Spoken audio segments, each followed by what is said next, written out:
علامات کبریٰ کا ذکر، بڑی علامتیں جو کہ بالکل خرق عادت کے انداز میں ہوگی، جن کا معاملہ جو ہے وہ آپ کے ناپ تول میں نہیں آ سکتا، آپ کی کیمسٹری فزکس اس کا جو ہے وہ نہیں کر سکتی، ادراک ہوگا یہ قیامت کی۔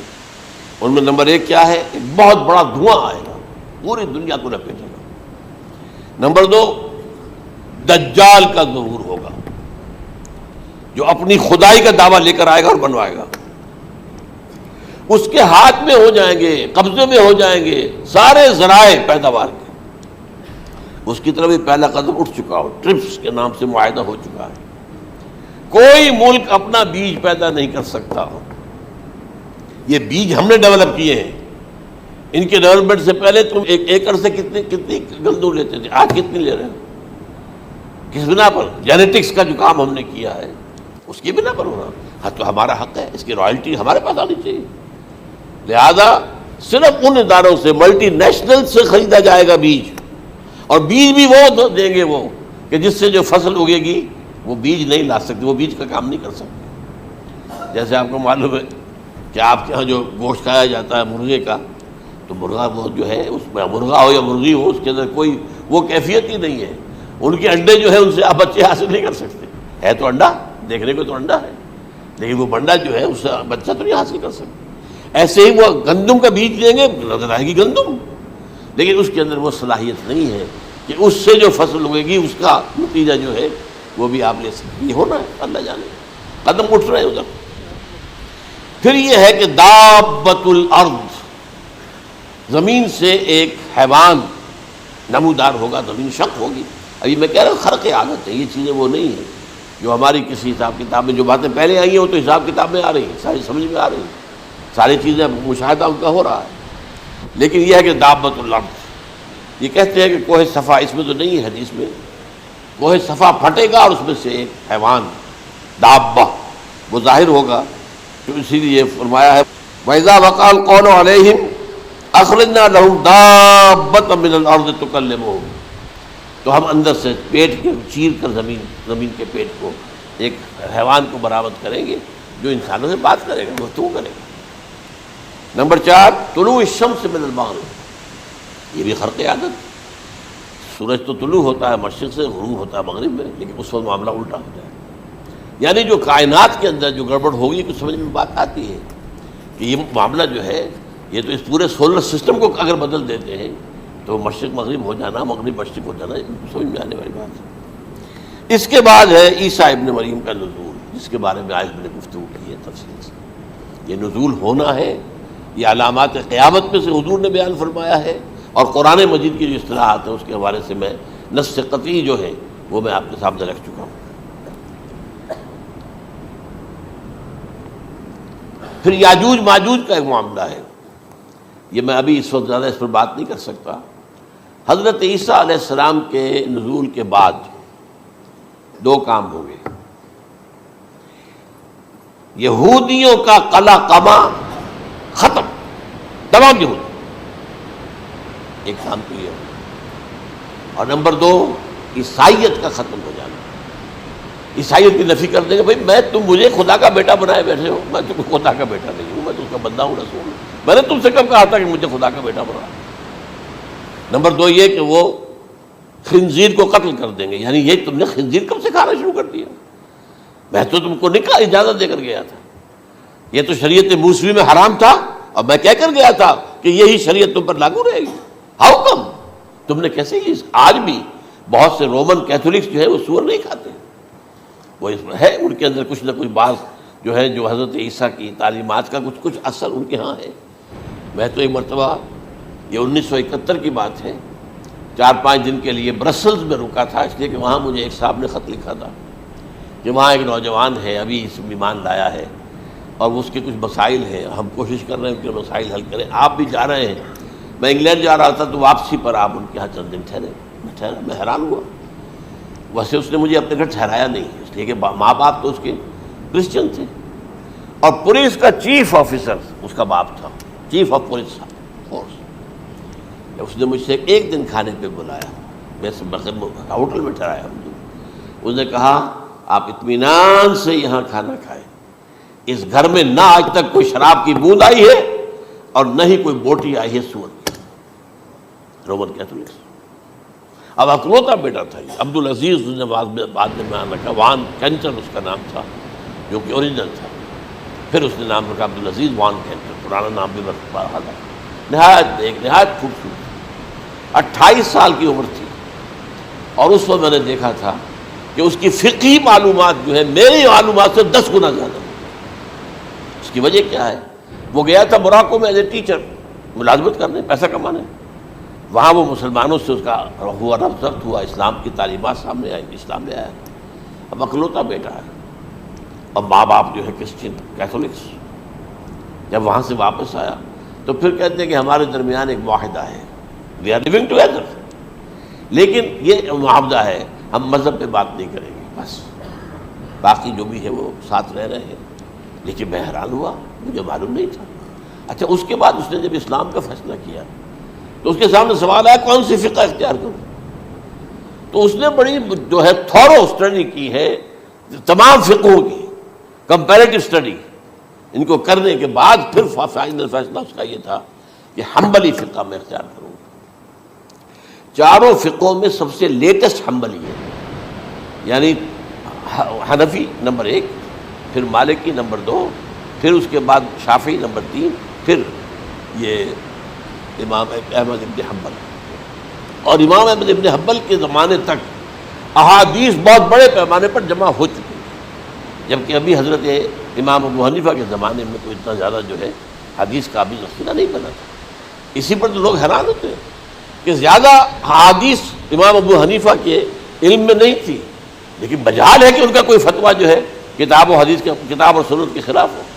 اگرچہ انہوں نے صاف کہا کہ اگر تم پاؤ کوئی ایسی سچی حدیث، پختہ حدیث جو میری کسی رائے کے خلاف ہو تو میری رائے کو دیوار پر دے مارنا اور اس صحیح حدیث کا پیروی کرنا. لیکن ویسے اس کے بعد یہ کمال یہ ہے کہ بہت ہی کوئی شاذ معاملہ ہے کہ جس میں ان کا کوئی فتویٰ وہ کتاب و سنت کے منافی ہو یا سنت کے منافی ہو. کتاب پہ تو سوال پیدا نہیں ہوتا، کتاب تو ساری ان کے سامنے موجود تھی. اس کے بعد یہ ہے کہ یاجوج ماجوج اصل میں بتا رہا تھا آپ کو کہ جب عیسائیت بھی ختم ہو گئی، یہود ویسے ختم ہو گئے، استیصال ہو گیا، جڑ کٹ گئی. اب عیسائیت گویا کہ اسلام میں ضم ہو گئی. عیسائیت مذہب ختم، یہودی خود ختم. اب یہ طاقت کتنی ہو جائے گی؟ تقریباً 2/3 دنیا آ گئی. تمام اب عیسائی 2 ارب کے قریب ہیں، 1 ارب 90 کروڑ ہو گیا. مسلمان بھی 1 کروڑ 50-60 لاکھ ہیں. دونوں کو جوڑ لیجیے کتنے ہو گئے؟ 6 ارب کل آبادی ہے. لیکن اس کے بعد آتا ہے یاجوج ماجوج کا خروج. یہ یاجوج ماجوج میرے نزدیک چائنا اور رشیا ہے. ان کی مجموعی طاقت اتنی ہوگی اور یہ اس طرح آئیں گے ہر اونچائی پر سے اترتے ہوئے، پھسلتے ہوئے. جیسے 1962 میں جب وار ہوئی تھی بٹوین چائنا اینڈ انڈیا 1962 میں، تو وہ اس وقت کا نقشہ جو آج بھی اخبارات میں پڑھتا تھا تو یاد waves after waves of Chinese soldiers were coming down the slopes of Himalayas. یہ تو وہ ہے نا جن کی تعداد کا کوئی حساب نہیں ہے. اور رشیا اور یہ مل کر جو ہے، میرا اندازہ یہ ہے کہ جب پہلے ملحمۃ العظمیٰ ہوگی وہ عیسائیوں اور مسلمانوں کے درمیان، اس وقت یہ دونوں پاورز نیوٹرل رہیں گی. لیکن غالباً یہ بات طے کر لیں گی کہ ویپنز آف ورلڈ جو ہے ماس ڈسٹرکشن، یہ استعمال مت کرنا. اگر یہ ویپنز آف ماس ڈسٹرکشن استعمال کرو گے تو ہم میدان میں آ جائیں گے. اس میں وہ جنگ جب ہو چکے گی، پھر حضرت عیسیٰ کو فتح حاصل ہو جائے گی، اور پھر یہ کہ یہودیت ختم ہو جائے گی، عیسائیت بطور مذہب ختم ہو کر اسلام میں ضم ہو جائے گا. پھر وہ 40 برس کا عہد حکومت ہے حضرت عیسیٰ علیہ السلام. لیکن جب یہ فتح ہو جائے گی ان پر، اب یاجوج ماجوج آئیں گے اور اتنی تعداد میں آئیں گے کہ بحیرہ طبریہ جو ہے اس کا سارا پانی پی جائیں گے. یہ تو اگر آپ کو کبھی اندازہ ہو یا کوئی آپ جانیں ان لوگوں کو جو ان چینیوں سے واقف ہیں، وہ کہتے ہیں زمین پر ہلتی ہوئی کوئی چیزوں سے وہ چھوڑی چھوڑے کھا جائیں گے. جہاں وہ جاتے ہیں ایز اے لیبرر، وہاں کے جو سارے کتے ہیں ختم، ساری بلیاں ختم، ہر شے وہ جو سانپ کھاتے ہیں، ہر چیز کھاتے ہیں. اور یہ تمام ایسٹرن کنٹریز کے اندر ہوتا ہے. بڑی ڈیلیشیس ڈشز ہیں یہ، سانپ وغیرہ وغیرہ، اور یہ جس طرح کھا جائے، پانی پیا ایک قطرہ نہیں رہے گا اس پر. تو پھر جو ہے اللہ تعالیٰ اس وقت جو ہے اس میں ایک ایسی بیماری پیدا کرے گا یہ سب مر جائیں. یہ معجزے سے ہوگا، یعنی ان کے اوپر فتح جو ہے وہ عام لڑائی کے ذریعے سے نہیں ہوگی، بلکہ اس کے اوپر فتح جو ہوگی وہ اللہ تعالیٰ سے بوجھ، ایک بیماری پیدا ہوگی، سب مر جائے گی. اور اس کے بعد اللہ تعالیٰ ایسے پرندے بھیجے گا بڑی لمبی لمبی گردنوں والے، وہ ان سب کو کھا جائیں گے. جیسے ہمارے ہاں گدھ ہوتے ہیں وہ ان کو صاف کر دیں گے. ورنہ تو یہ ہے کہ پوری دنیا کے اندر جو بدبو اور جو پیدا ہوتا معاملہ اس سے، تو اس نوع انسانی کی بقا ممکن نہیں تھی. ان کے خاتمے کے بعد پھر یہ ہوگا کہ حکومت اسلامی جو ہے پوری دنیا میں حضرت مسیح علیہ السلام کی ہوگی. 45 برس وہ رہیں گے، اسی میں وہ کہلن بھی آ جائے گا، وہ فی المہد و کہلن جو میں نے شروع میں بیان کیا تھا. اسی میں پھر یہ ہے کہ وہ شادی بھی کریں گے، ان کی اولاد بھی ہوگی، اور پھر ان کا انتقال ہوگا تو حضرت حضور صلی اللہ علیہ وسلم کے حجرے میں، وہیں پر جہاں حضور اور ابو بکر اور عمر رضی اللہ تعالیٰ عنہ دفن ہے، وہیں پہ ان کو دفن کیا جائے. اور قیامت کے دن حضور فرماتے ہیں کہ میں اور یہ تینوں ساتھ نکلیں گے. تو یہ ہے والات و واقعات. بہرحال اس میں یہ ہے کہ یہ نوٹ کر لیجئے کہ جہاں تک ہمارے ہاں آج کل کا معاملہ ہے، میرے نزدیک میں یہ کہنے پر مجبور ہوں، جو رفع و نزول مسیح کو نہیں مانتا وہ کم سے کم منکر حدیث ضرور ہے. میں اس سے کم تفریح نہیں کر سکتا. اب یہ ہے کہ جو لوگ مہدی کو نہیں مانتے ان کا معاملہ میں مختلف سمجھتا ہوں، دے رہا ہوں آپ کو، اس لیے کہ ان کی حدیثیں صحیح ہے نہیں، بخاری مسلم میں نہیں. اور یہ کہ بہرحال ان کا معاملہ جو ہے وہ ایسا نہیں ہے حضرت عیسیٰ کا. حضرت عیسیٰ کے آنے کا جو کچھ ہوگا وہ تو میں نے آپ کے سامنے بیان کر دیا. لیکن یہ ہے کہ حضرت مہدی ہمارے نزدیک اس میں خرق عادت کوئی ہے ہی نہیں. جیسے ہر صدی کے مجدد ہوتے ہیں، آخری صدی کے مجدد وہ ہوں گے، اور میرے نزدیک یہی آخری صدی ہے، اور اسی میں حضرت مہدی کا ظہور ہو جانا.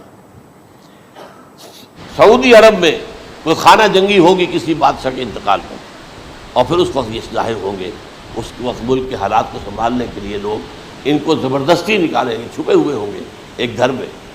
یہ حضرت ام سلمہ رضی اللہ تعالی عنہ کی روایت ہے کہ ایک بادشاہ کے انتقال پر یہ خانہ جنگی ہو جائے گی، اور ایک شخص مدینے سے بھاگ کر مکے میں چھپ جائے گا. یہ تو ہے ان کے الفاظ، میں توجیہ کر رہا ہوں. یہ لوگ ان کی طرف دیکھ رہے ہوں گے کہ یہ جو وقت آیا ہے فتنے کا ہماری قوم پر، ہمارے ملک پر، تو ان کی شخصیت ایسی ہے کہ یہ بیچ میں آئیں، صلح صفائی کرائیں، اور وہ جو ہے اس ذمہ داری سے بچ کر بھاگیں گے اور جا کر مکے میں چھپ جائیں گے.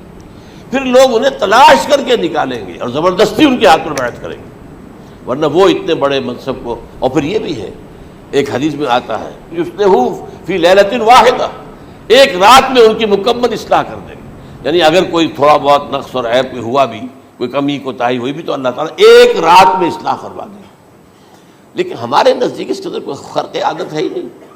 البتہ جو کہتے ہیں اہل تشیع، وہ خرق عادت ہے کہ ان کے 12ویں امام جو ہے وہ بچپن ہی کے اندر اس خوف سے کہ جو بنو عباس بادشاہ ہیں وہ ان کو قتل کر دیں گے، تو وہ ایک غار میں چھپا دیے گئے.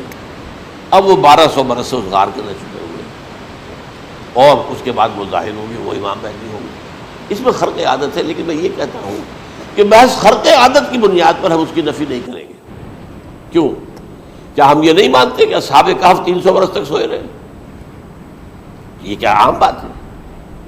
حضرت عزیر علیہ السلام اللہ نے انہیں موت دی، موت، اور 100 برس کے بعد زندہ کر کے اٹھا لیا. تو خرق عادت حضرت عیسیٰ کو ہم اتنا بڑا خرق عادت مانتے ہیں کہ اٹھا کر آسمان پر، تیسرے آسمان کے اوپر ہیں، موجود ہے، اب بھی ہے. شب معراج میں تیسرے آسمان پر حضور کی ملاقات ان سے ہوئی. تو یہ خرق عادت کی بنیاد پر نفی نہیں ہم کرتے. ہو سکتا ہے، لیکن یہ کہ اس کے لیے ہمارے پاس کوئی دلیل نہیں، کوئی احادیث نہیں، کچھ نہیں، اس لیے ہم اس کو نہیں مانتے. البتہ خود وجود جو ہے حضرت مہدی کا وہ کوئی عجیب بات نہیں ہے. وہ تو جیسے پہلے بھی آئے ہیں ہمارے مجددین، ایسے مجدد ہوں گے اور دین کو تازہ کر دیں گے. ایک صحیح اسلامی ریاست جو ہے وہ عرب میں قائم ہو جائے گی دوبارہ. حضور نے فرمایا وہ عدل اور انصاف سے عرب کو اسی طرح بھر دے گا جیسے کہ وہ اس سے پہلے ظلم اور جور اور زیادتیوں کے سے بھری ہوئی ہوگی. تو یہ کام ہوگا، یہ تو مجدد کا کام ہوتا ہی ہے. اس حوالے سے لیکن بہرحال میں نے پھر بھی کہا کہ اگر احادیث کی کمزوری کی وجہ سے کہ صحیح عین میں نہیں ہے، اگر کوئی شخص انکار کرے تو مجھے کوئی اعتراض نہیں ہے، ٹھیک ہے، لیکن جو حضرت عیسیٰ کے نفع سماوی اور حضرت عیسیٰ کے نزول کا انکار کرتا ہے وہ کم سے کم، میں انہیں اور آگے کوئی فتویٰ نہیں دیتا کہ وہ کافر ہو گئے یا یہ ہو گیا یا وہ ہو گیا، لیکن منکر حدیث کے لائن میں تو وہ لازماً کھڑے ہو گئے۔